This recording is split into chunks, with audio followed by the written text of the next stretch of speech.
На основание член 21, алинея 1, точка 23 от Закона за местното самоуправление и местната администрация и член 84, алинея 5 от Правилника за организацията и дейността на Общински съвет Лясковец, неговите комисии и взаимодействието му с Общинска администрация на община Лясковец, Общински съвет Лясковец с решение номер 265 от 17 юни 2025 година удостоява Цветан Димов Петров с годишна награда, почетен знак и диплом за заслуги към община Лясковец в областта на спорта.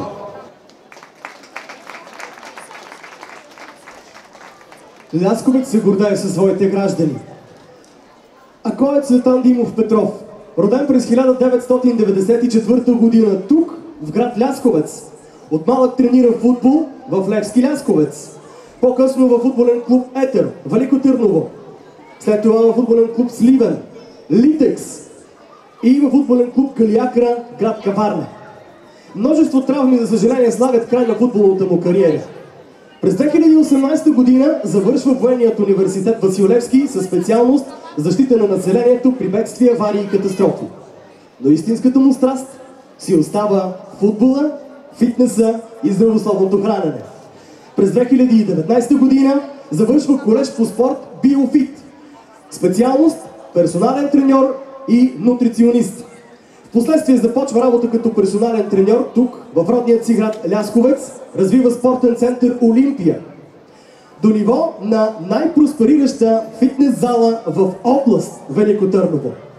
През същата година придобива УЕФА-С лиценз и в Българската треньорска школа по футбол. През 2020 година се дипломира като кондиционен треньор. След 6 години работа с любители и професионални спортисти, надгражда своето развитие, като завършва четвърта, най-висока степен в обучението за фитнес треньори и е единственият, дами и господа, в Централна Северна България, на който е дадено правото да обучава и да лицензира фитнес инструктори. През 2023 година завършва Академията на футболен клуб Барселона със специалност спортно хранене в 9 направления. По-настоящем е в треньорския щаб на футболен клуб Локомотив Горна Оряховица, където отговаря за кондиционната и силовата подготовка на играчите. Каква богата история на този млад мъж! През 2024 година Цветан Петров, заедно с брат си Ивайло Петров, реализират още един иновативен проект, като откриват възстановителен център ФИТ 365, не къде да е, уважаеми гости, а тук в град Лясковец, където успешно възстановяват елитни спортисти и хора с проблеми в двигателният апарат. Въпреки добрите предложения за работа в София и Варна, Цветан Петров остава тук, в родният град Лясковец, където мобилизира, предава своите знания и опит, вдъхновява с личния си пример и подрастващото поколение на град Лясковец.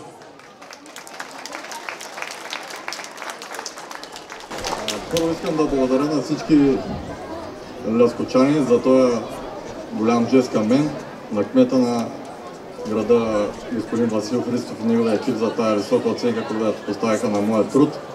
Също така искам да благодаря на господин Ашот Погосян за това, че ми даде възможност да работя и да се развивам в спортен център Олимпия, на моето семейство за подкрепата и на един много специален човек, който е гост и пропътувал стотици километри днес, за да уважи моя празник. Професор Лилян Карамберов. Благодаря.